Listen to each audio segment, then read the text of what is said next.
오늘 우리가 함께 보실 말씀은 요한 1서 4장 7절에서 12절 말씀입니다. 요한 1서 4장 7절에서 12절 말씀입니다. 우리 다 같이 한 목소리 읽겠습니다. 사랑하는 자들아, 우리가 서로 사랑하지. 사랑은 하나님께 속한 것이니 사랑하는 자마다 하나님으로부터 나서 하나님을 알고 사랑하지 아니하는 자는 하나님을 알지 못하나니 이는 하나님은 사랑이심이라. 하나님의 사랑이 우리에게 이렇게 나타난 바 되었으니 하나님이 자기의 독생자를 세상에 보내심은 그로 말미암아 우리를 살리려 하심이라. 사랑은 여기 있으니 우리가 하나님을 사랑한 것이 아니요 하나님이 우리를 사랑하사 우리 죄를 속하기 위하여 화목 제물로 그 아들을 보내셨음이라. 사랑하는 자들아, 하나님이 이같이 우리를 사랑하셨은즉 우리도 서로 사랑하는 것이 마땅하도다. 어느 때나 하나님을 본 사람이 없으되 만일 우리가 서로 사랑하면 하나님이 우리 안에 거하시고 그의 사랑이 우리 안에 온전히 이루어지느니라. 아멘. 목사님 나오시겠습니다.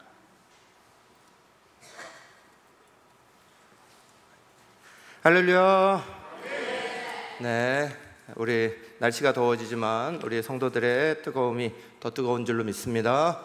네, 지난주부터 시작해서 우리 유아유치부 성경학교가 시작되면서 우리 장년들도 마찬가지로 다시 한번 우리 신앙의 기초를 다시 세우고 또 더 굳건하기 위해서, 그리고 우리 어린 차세대 부서들이 계속해서 이렇게 신앙 성장을 가지는 여름 성경학교 수련회를 가지게 되니까 우리 장년들도 신앙의 성장을 이룰 수 있도록 이번에 계속해서 이제 중요한 시리즈 설교를 좀 하고 있습니다. 그래서 하나님에 대해서 절대 흔들리지 말아야 되는 5가지 믿음에 대해서 말씀을 쭉 나누고 있습니다. 이게 믿음의 공식인데, 지난주에는 첫 번째로 우리가 하나님이 살아계십니다. 사랑의 산자와 같이 산자의 신앙으로 살아갑시다. 이게 이제 우리 지난번 설교였죠. 하나님이 살아계십니다. 산자의 신앙으로 살아갑시다. 한번 따라해 보시죠. 하나님 살아계십니다. 산자의 신앙으로 삽시다. 네, 우리가 죽은 자, 잠자는 자가 되면 살아계신 하나님이 보이지 않습니다. 하나님이 살아계시지 않은 것들이 보이지 아니하고 우리의 눈에는 자꾸 하나님이 가만히 계시는 것처럼, 잠자는 것처럼, 또는 죽은 자 하나님처럼 안 계시는 것처럼 그렇게 느껴집니다. 그래서 우리가 먼저 어떻게 산자의 신앙을 가질 것이냐, 우리 지난주에 말씀을 같이 나눴습니다. 오늘은 그 두 번째로 앞에 있는 제목 한번 읽으시죠. 하나님은 끝까지 사랑하십니다. 사랑의 빚진 자로 살아갑시다. 네, 오늘은 하나님의 사랑입니다. 우리가 하나님에 대해서 절대 흔들리지 말아야 되는 믿음, 두 번째는 하나님 사랑에 대한 겁니다. 하나님의 사랑이 나와 함께 하시고 또 내가 하나님 사랑한다 하는 사실을 절대 흔들리지 않도록 가지고 있는 것이 우리의 신앙에서 굉장히 중요합니다. 오늘 특별히 요한이라는 사도를 통해서 우리가 같이 하나님 사랑에 대해서 같이 다시 말씀을 대하고 우리 자신들의 모습들을 다시 한번 말씀에 비춰보려고 하는데, 옆에 분들에게 이렇게 살짝 인사하시겠습니다. 하나님이 나를 사랑하십니다. 당신도 사랑하십니다.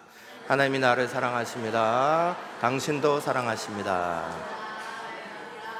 네, 먼저 요한일서 4장 7절 8절 말씀 우리가 같이 한 목소리로 같이 읽겠습니다. 사랑하는 자들아, 우리가 서로 사랑하자. 사랑은 하나님께 속한 것이니 사랑하는 자마다 하나님으로부터 나서 하나님을 알고 사랑하지 아니하는 자는 하나님을 알지 못하나니 이는 하나님은 사랑이심이라. 아멘. 말씀에 기록되어 있는 것처럼 하나님이 우리 가운데 함께 하시고 하나님 살아계시고 또 하나님이 이렇게 우리 눈에 보이고 하는 모든 것들은 사랑이라는 조건을 통해서 일어납니다. 성경은 이것을 우리 가운데 아주 중요하게 말씀하고 있어요. 사랑이라는 조건이 있어야, 우리가 사랑하는 사람이 되어야, 사랑하는 자리에 있어야, 그래야 하나님이 분명하게 보입니다.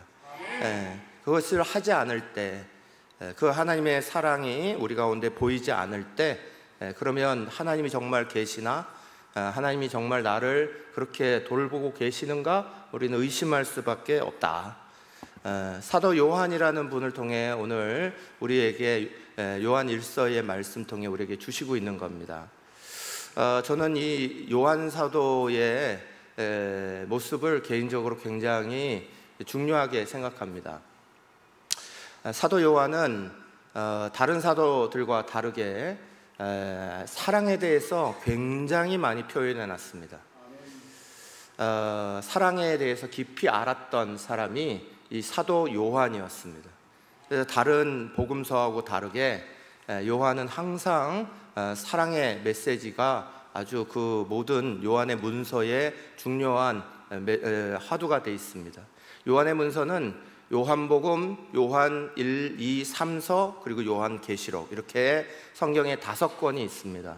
그 5권 모두 다 하나님의 사랑에 대해서 아주 깊은 의미를 가지고 우리 가운데 보여주십니다. 사도 요한은 가장 늦게까지 이렇게 살아 있었다고 그러죠. 모든 사도들 중에서 가장 늦게 돌아가신 분이 사도 요한이었습니다. 마지막에는 에베소라는 지역에서 열심히 복음을 증거하다가 우리가 잘 아는 대로 반모섬에 유배당하게 되고, 거기서 요한계시록의 환상을 이렇게 볼 때까지 깊이 기도하시면서 마지막을 이렇게 보냅니다. 지난주에도 말씀을 나눴지만 반모섬은 완전히 바위 덩어리입니다. 그래서 거기에서는 뭐 다른 어떤 것들을 할 수 없는 아주 척박한 지역이었습니다. 그럼에도 불구하고 요한은 굉장히 행복한 사람이었습니다. 왜냐하면 하나님의 사랑의 그 깊이를 다 경험했으니까 그 어느 곳에 가더라도 그 행복함을 무너뜨릴 수 없을 만큼 요한은 아주 그 하나님의 사랑에 깊이 감동했던 사람입니다. 요한이 주로 활동했던, 요한이 주로 복음을 메시지를 전했던 에베소 지역이 지금은 많이 발굴되어 있습니다. 그래서 그 에베소 지역에 이렇게 가보면 큰 대로가 있고 그 대로변에 2층 이상의 건물들이 쭉 서 있습니다. 그런데 주로 그 2층의 건물 2층에 밖이 다 내려 보이는 그 자리는 대부분 짐입니다. 스포츠 센터입니다. 운동하는 장소입니다. 그래서 당시의 사람들은 자기 몸을 만드는 거에 관심이 굉장히 많았습니다. 남자든 여자든 자기 몸을 아름답게 만들고 자기 자신을 건강하게 꾸미고 이것들이 굉장히 중요했습니다. 그래서 그 에베소 지역은 우리도 잘 아는 여러 우상들이 많지만 그 중에 우리가 잘 아는 특별한 우상도 거기에 있습니다. 바로 이렇게 표시되는 게 뭐죠? 스포츠 상품. 이렇게 나이키가 그 신 중에 하나죠. 그래서 나이키 승리의 신, 그 승리의 신을 거기에 두고 있는, 그건 왜냐하면 육체적인 것들이 자기의 몸에 단련되고 그래서 그것을 가지고 스포츠라고 운동을 하고 그것이 굉장히 중요한 이슈였습니다. 자기 자신을 만들어가는 것, 자기 자신 안에 관심을 가지는 것, 이게 굉장히 중요한 관심인데 오늘의 우리의 시대가 다시 그런 시대로 점점 돌아가고 있는 거예요. 그런데 이제 그 자리에 사도 요한은 큰 거리를 다니면서 항상 외쳤습니다. 하나님은 사랑이시라. 하나님은 사랑이시라. 수없이 외치며 다녔습니다. 하나님은 사랑이시다.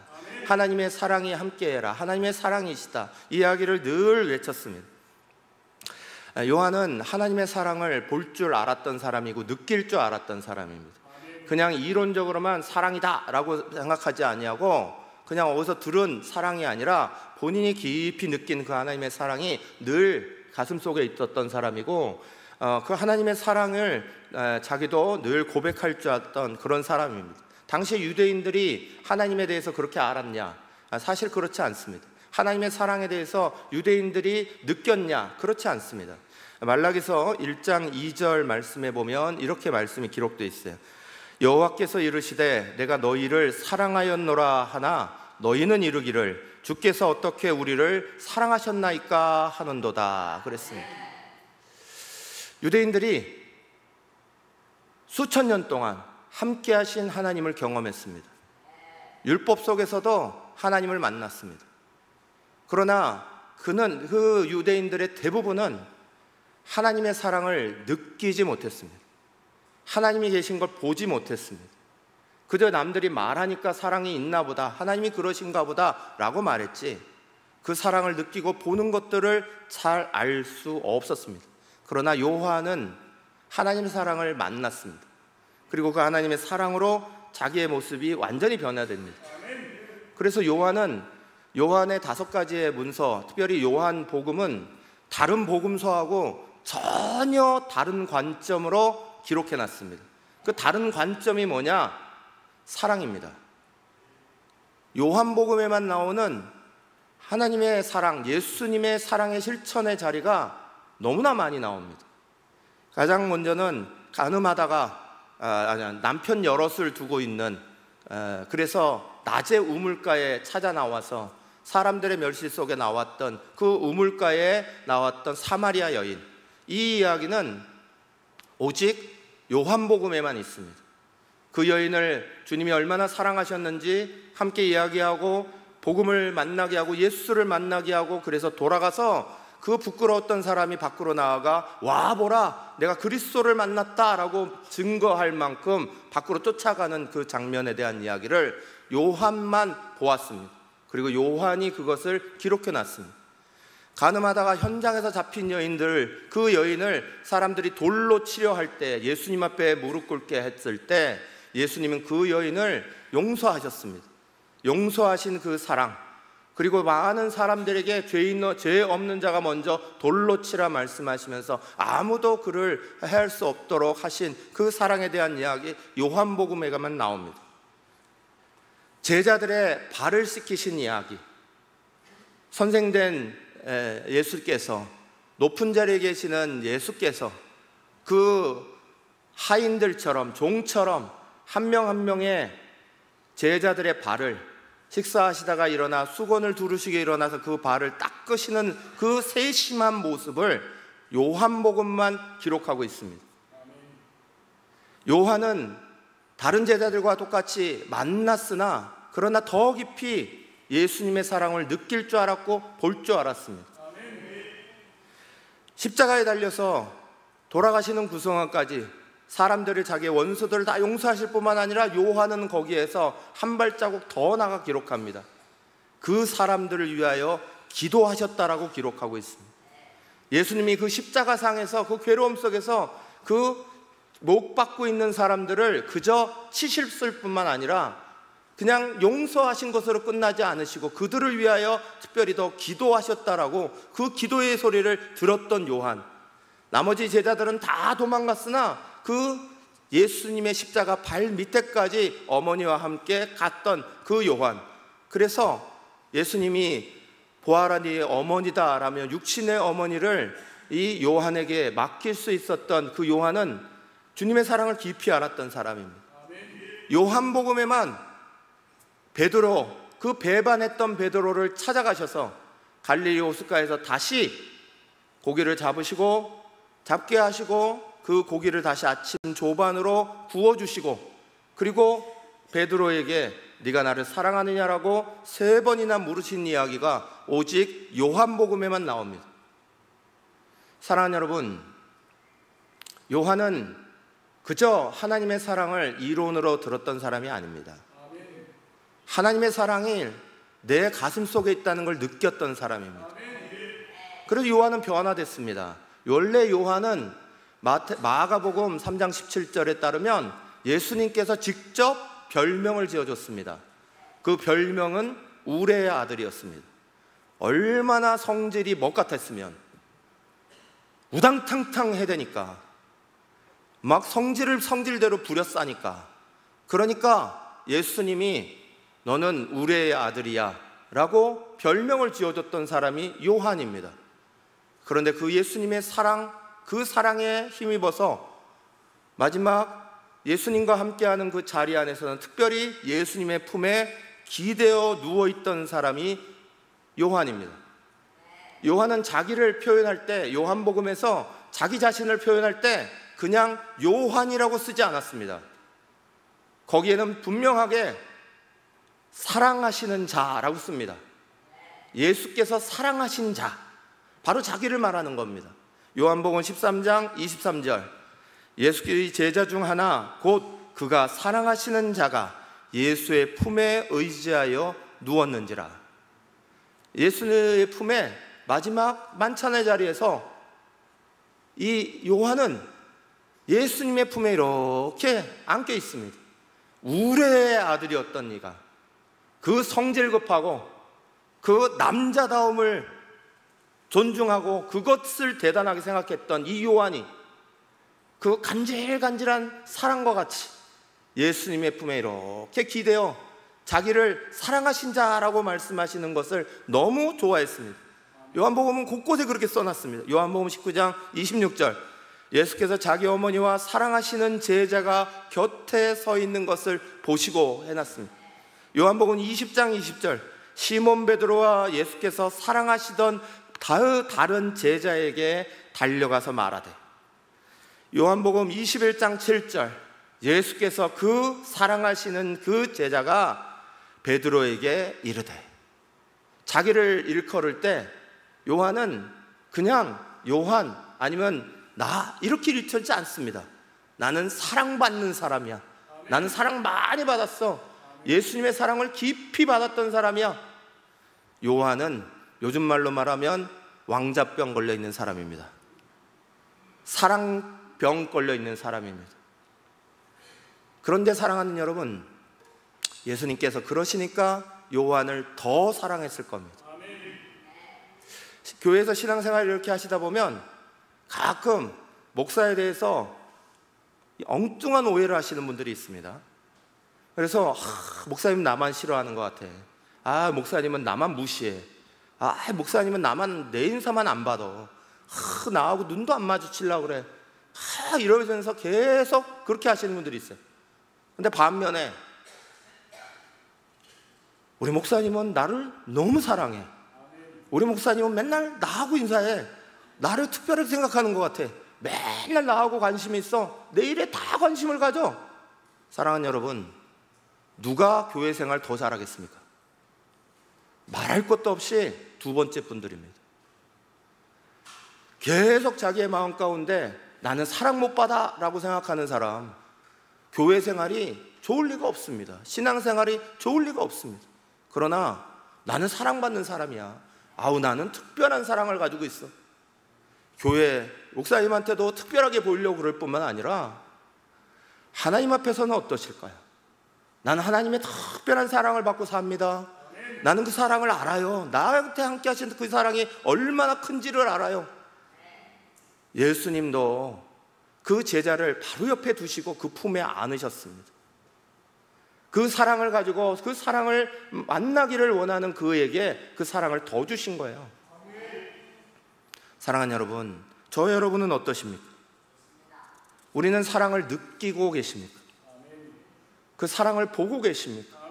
사랑의 행위가 일어날 때 그거에 눈에 보이십니까? 누군가가 사랑의 행위를 하고 있을 때 그 발을 씻어주는 모습이 내 눈에 보이십니까? 아니면 지저분하게 저기다가 왜 물을 깔고 있는 거야? 밥 먹다가 왜 일어나고 갑자기 수건을 눌러가지고 왜 저러고 있는 거야? 그렇게 말씀하고 계십니까?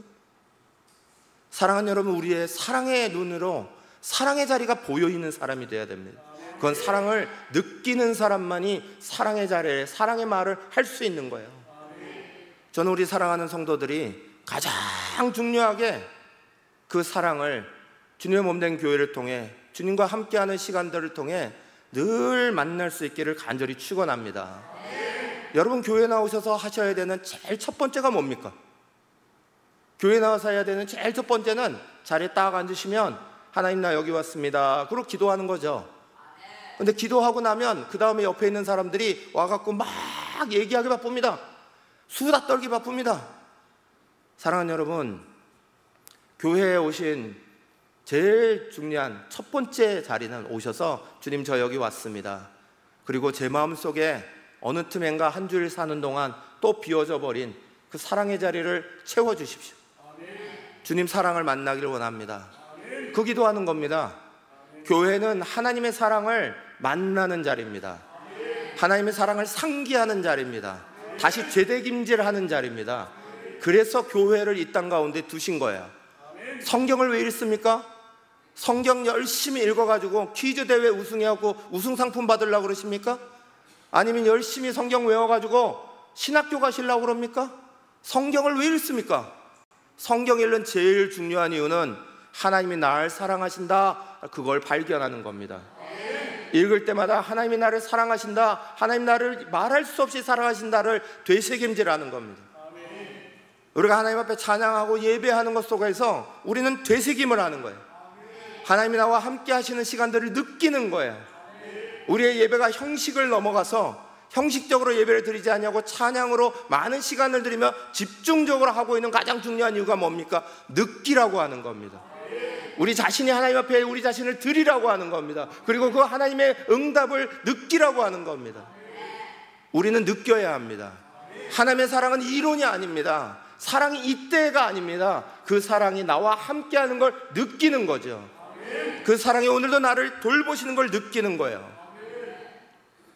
사랑하는 여러분, 요한일서 4장 9절 10절은 그래서 이렇게 기록해놨습니다. 함께 읽겠습니다. 하나님의 사랑이 우리에게 이렇게 나타난 바 되었으니 하나님이 자기의 독생자를 세상에 보내심은 그로 말미암아 우리를 살리려 하심이라. 사랑은 여기 있으니 우리가 하나님을 사랑하신 것이 아니요 하나님이 우리를 사랑하사 우리 죄를 속하기 위하여 화목제물로 그 아들을 보내셨음이라. 아멘. 요한은 이 말씀 속에서 그 사랑의 모델을 우리 안에 보여주시고 있는 거예요. 사람이 사랑을 잃어버렸기에, 사람이 사랑을 놓쳐서, 그래서 요한은 그 사랑을 다시 회복해야 돼. 그래서 예수님이 우리에게 모델이 되어주신 거야, 그 얘기를 하고 있는 거야. 어느 한 아름다운 여인이 있었습니다. 그 여인이 어느 날 멋진 남자를 만나서 결혼했습니다. 그 남자가 이 여인을 얼마나 사랑하는지, 정말 매일매일 사랑하는 사랑꾼이었습니다. 행복했습니다. 그냥 행복한 정도가 아니라 매일 이 남편이 사랑의 시를 써서 매일 읽어줍니다. 얼마나 행복한지. 세상이 다 핑크빛으로 아름답게 다 보이는 나날들이 계속 이어지는데 어느 날 충격적인 사건이 이 가정 가운데 일어납니다. 무엇 때문인지 모르지만 이 여인이 기억상실증에 걸립니다. 그 순간부터 다 잊어버렸습니다. 내가 왜 여기 있는지도 모릅니다. 내 남편이 누군지도 모릅니다. 내가 어떤 사랑을 받고 살았는지도 모릅니다. 그리고는 여기가 내가 있는 자리인가 아닌 것 같아서 집을 나가버립니다. 온 세상을 헤집고 다닙니다. 남편이 기가 찹니다. 어느 날 돌아오니 그 사랑했던 아내가 없습니다. 그 여인을 찾아서 자기의 모든 직업을 때려치우고 쫓아다니기 시작합니다. 수년을 쫓아다니고 수백 군데의 자리들을 계속 돌아다닙니다. 그러다 어느 시골의 조그마한 마을에서 드디어 몇 년 만에 이 아내 되는 여인을 발견합니다. 그리고 그곳에 자리를 잡고 이 아내를 다시 돌리려 하는데 여전히 아내는 기억상실증입니다. 못 알아봅니다. 무슨 일이 일어났는지 모릅니다. 누군지 모릅니다. 이 남편은 거기에 대고 계속 예전에 했던 것처럼 사랑의 시를 읽어줍니다. 계속 사랑의 마음을 그에게 전달해 줍니다. 어느 날인가 갑자기 이 여인의 입에서 여보 하는 소리가 다시 일어났습니다. 사랑하는 여러분, 우리 성도들은 오늘 살고 있는 오늘이 모두는 어떤 의미에서 영적인 기억 상실증을 가지고 있습니다. 우리는 하나님이 사랑으로 우리를 지으셨다는 사실, 주님 안에서 우리가 하나님의 사랑 안에 얼마나 존귀한 존재였다는 사실을 어느 틈엔가 다 잊어버렸습니다. 그리고는 세상으로 돌아다니고 곳곳으로 돌아다니고 마음 아픈 곳을 돌아다닙니다. 주님은 그걸 보지 않으시고 우리 가운데 깊이 찾아오셨어요. 곳곳을 돌아다니다 우리를 만나십니다. 그리고 계속해서 그 사랑의 시를, 사랑의 세레나데를 계속 우리에게 들려주고 들려주시는 겁니다. 계속해서 말씀하고 말씀하시는 거예요. 성경이 뭡니까? 성경은 바로 하나님이 우리를 사랑하셨다는 이야기를 계속 들려주고 계시는 거예요. 그 사랑을 느끼지 못하는 사람들에게, 그 사랑이 그저 맹숭맹숭하게 다가오는 사람들에게 계속 하나님의 사랑을 말씀하고 있는 거예요. 어느 날 이 여인처럼 번쩍 여보라고 다시 그 기억상실증에서 벗어나서 주님의 사랑이 딱 보이는 그 순간이 될 때까지 주님은 계속 그게 반복적으로 우리 가운데 보여지길 원하시는 거예요. 주일을 지내고 난 사람들이 세상으로 돌아가면 어느 틈엔가 또 영적 기억상실증에 걸려버립니다. 한 주간 동안 하나님의 사랑이 어디 있는지, 하나님의 은혜가 어디 있는지 다 잊어버리는 것처럼 그저 세상으로 막 돌아다니다가 그렇게 돌아옵니다. 그래서 예배는 중요한 겁니다. 하나님의 사랑을 다시 되새김질하는 시간이니까, 말씀은 우리를 다시 일깨워주는 사건이니까, 하나님이 너를 사랑하신다 다시 말씀하기 위해서 교회가 있는 겁니다. 교회를 통해 하나님은 계속 우리 가운데 가장 중요한 메시지를 던지시는 거예요. 내가 여전히 너를 사랑하고 있어. 네가 그걸 느꼈으면 좋겠어. 네가 그걸 만났으면 좋겠어. 그저 귀로만 듣는 것이 아니라, 지나가는 소리로만 듣는 것이 아니라, 내가 너를 얼마나 사랑하고 있는지 네 마음의 중심으로부터, 깊은 곳으로부터 느꼈으면 좋겠어. 네가 아파하는 그 자리에 내가 함께하고 있다는 걸 느꼈으면 좋겠어. 너가 신나하는 그 자리에 나도 즐거워하고 있다는 걸 느꼈으면 좋겠어. 우리 주님은 계속해서 우리 가운데 반복적으로 말씀하고 계십니다. 사랑하는 여러분, 사람들은 영적 기억상실 속에 이사야서 53장 말씀처럼 우리는 다 양 같아서 그릇 행하여 각기 제 길로 갔거늘 하는 말씀과 같이, 기억상실증에 걸린 우리는 다 자기 마음대로 돌아가 버렸습니다. 그곳에 예수님이 찾아오신 거예요. 그 빈자리가 일어나니까 사람들은 공허합니다. 예수님의 사랑을 잃어버린 그 자리가 사람은 공허한 거예요. 하나님의 사랑이 머물지 않는 자리는 사람이 완성되지 못하는 자리입니다. 왠지 아십니까? 하나님이 사람을 창조하실 때부터 사람을 사랑으로 만드셨기 때문에 그래요. 사람은 하나님의 사랑의 창조물입니다. 하나님의 사랑이 없으면 그 어떤 걸로도 마음이 채워지지 않아요. 가족이 채워주겠지, 안 채워져요. 물질이 채워주겠지, 안 채워줍니다. 내가 뭔가를 하면 그것이 채워지겠지, 성공하면 채워지겠지, 이런 것들이 되면 채워지겠지, 안 채워집니다. 여전히 허전함이 우리 속에 있는 게 사람이에요. 하나님의 사랑 외에는 다른 어떤 걸로도 자기 자신을 채울 수 없는 게 사람입니다. 사람의 존재는 오직 하나님의 사랑이 함께할 때만 완전해져 가는 거예요. 완성돼져 가는 거예요. 하나님이 우리를 지으실 때 그렇게 지으셨으니까. 세상의 모든 만물을 지으신 것과 달리 하나님은 사람을 애정을 가지고, 사랑을 가지고 하나하나 비우지시면서 기뻐하시면서 사랑으로 만드셨어요. 그리고 그 사람에게만 주님의 생명을 불어넣으셨다 하셨습니다.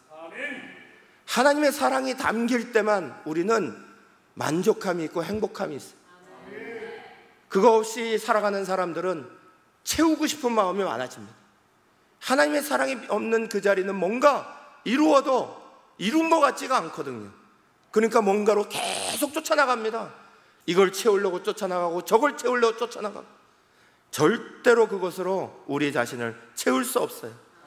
그래서 요한일서 4장 10절은 분명히 말하잖아요. 사랑은 여기 있으니 우리가 하나님을 사랑한 것이 아니에요.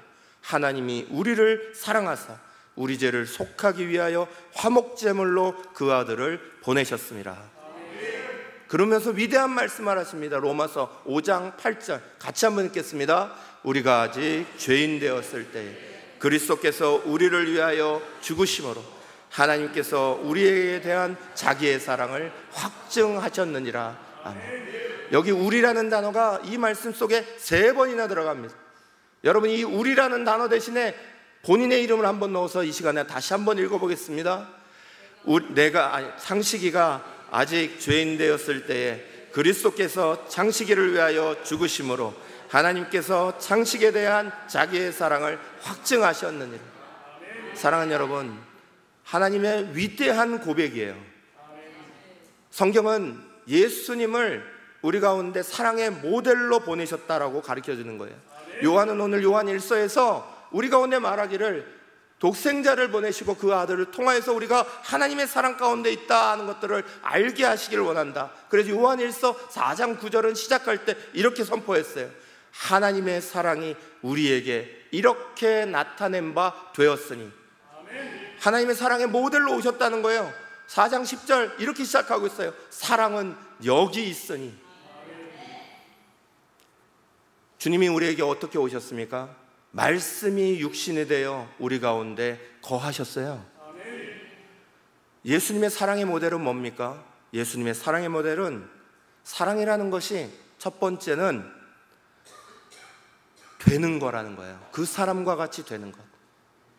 하늘의 높은 높은 보좌 버리시고요, 우리의 모습이 되어주신 거예요. 그게 성육신의 사건이죠. 우리 가운데 오셔서 우리와 같이 되어주셨다. 첫 번째입니다. 두 번째, 그 사랑의 모델이 뭡니까? 우리와 함께 거하신 거예요. 거하심의 사랑이 두 번째 주님의 사랑의 모델입니다. 세 번째, 자기의 목숨까지도 다 내어 주신 거예요. 주신 것이 사랑의 세 번째 모델입니다. 예수님이 우리에게 보여주신 사랑의 모델은, 첫째는 되어 주신 거고, 둘째는 거하게 되신 거고, 세 번째는 우리 가운데 다 주셨다는 거예요. 그걸 통해서 주님이 얼마나 우리를 사랑하셨는지를 보여줍니다. 오늘도 선교사님이 우리 가운데 와 계시지만, 우리 대한민국은 선교사님들의 큰 은혜를 받았습니다. 언더우드 아펜젤러 선교사님부터 시작해서 수많은 선교사님들이 이 땅을 밟으셨습니다.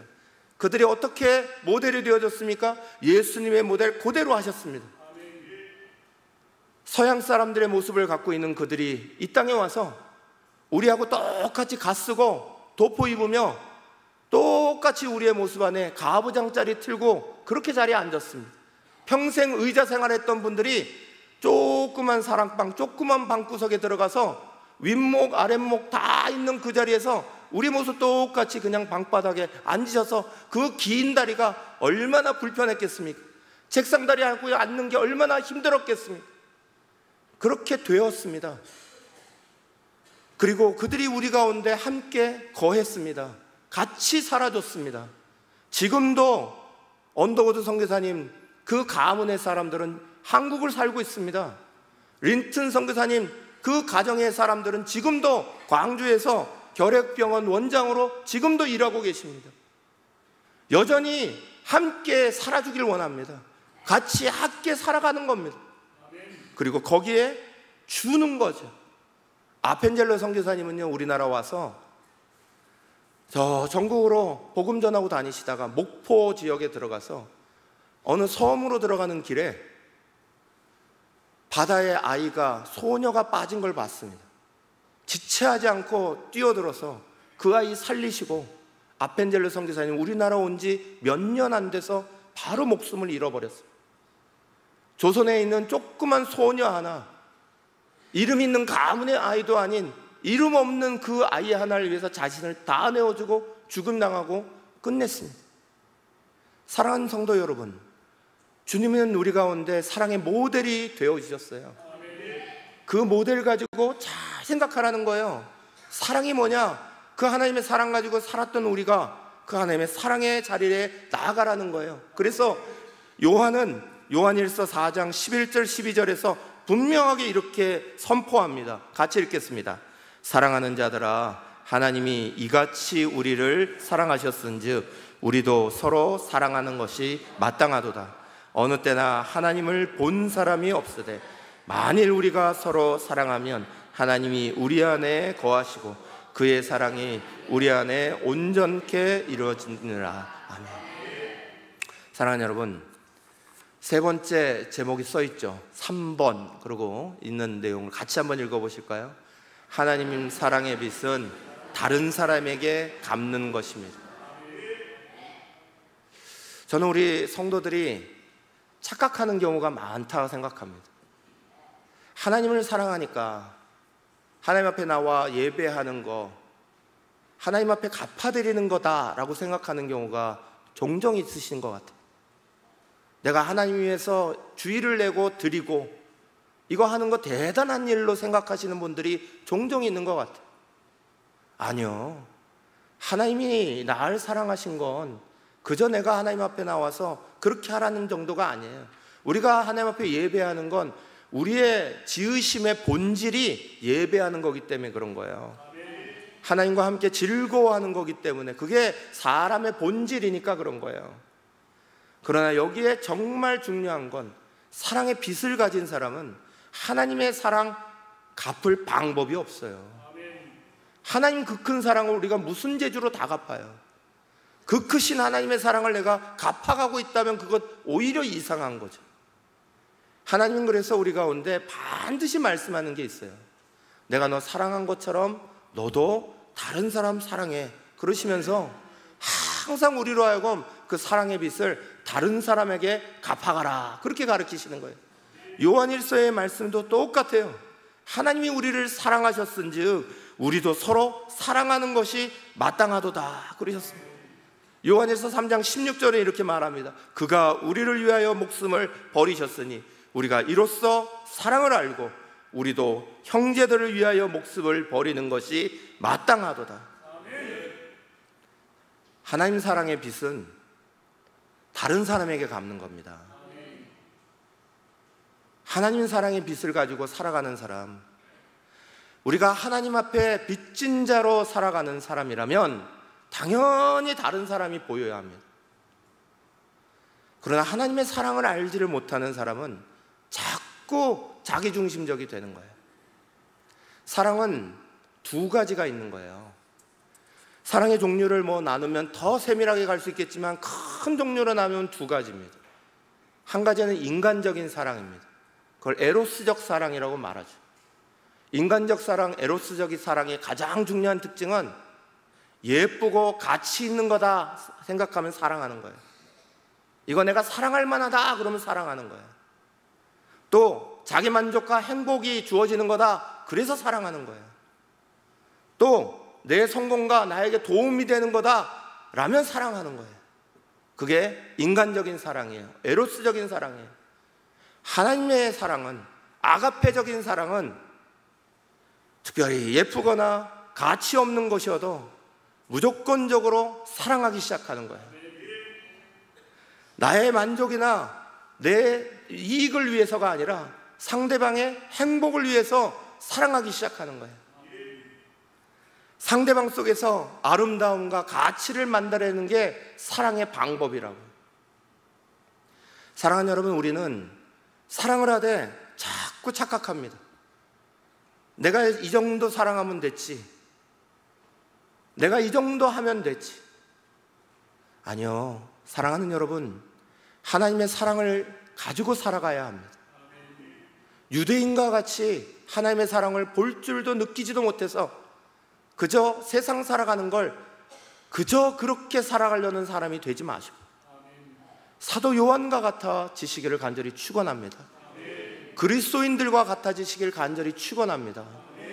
그리스도인들은 주님으로 받은 그 사랑 가지고 사람들을 향하여 항상 외쳤습니다. 서로 사랑합시다. 요한이 첫 번째 외침은 하나님은 사랑하시다 였고 두 번째 외침은 서로 사랑합시다 였어요.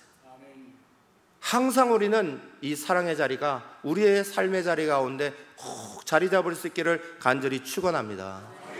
하나님 사랑 실천하는 사람에겐 두 가지 복이 있습니다. 한 가지는 따라해 보실까요? 하나님의 사랑이 보입니다. 그리고 톨스토이가 이런 이야기를 했어요. 어디서든지 신을 본 사람은 없지만 우리가 서로 사랑하면 그곳에 신이 머문다 이렇게 얘기했어요. 요한도 4장 12절에서 요한일서 4장 12절 똑같이 얘기하죠. 어느 때나 하나님을 본 사람이 없으되 만일 우리가 서로 사랑하면 하나님이 우리 안에 거하시고 그의 사랑이 우리 안에 온전히 이루어지느니라. 첫 번째 복은 하나님이 보인다는 거예요. 하나님의 사랑이 보인다는 거예요. 두 번째 복이 있습니다. 두 번째 복은 두려움이 사라지는 거예요. 요한일서 4장 18절은 이렇게 선포해요. 사랑 안에 두려움이 없고 온전한 사랑이 두려움을 내쫓나니 두려움에는 형벌이 있음이라. 두려워하는 자는 사랑 안에서 온전히 이루지 못하였느니라.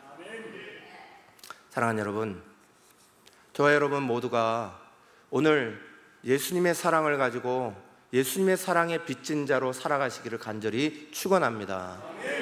그 사랑의 빚진 자로 살아가는 자의 자리는 절대로 두려움이 없습니다. 두려움이라는 단어는 다른 걸로 많이 사용할 수 있습니다. 불안함이 없습니다. 그 안에는 뭔가 불안정함이 없습니다. 계속해서 그것들이 일어나는 자리는 하나님의 사랑이 우리 가운데 온전하지 못하기 때문입니다. 저는 우리 사랑하는 성도들이 먼저 하나님의 사랑에 충분히 배부르시기를 간절히 축원합니다.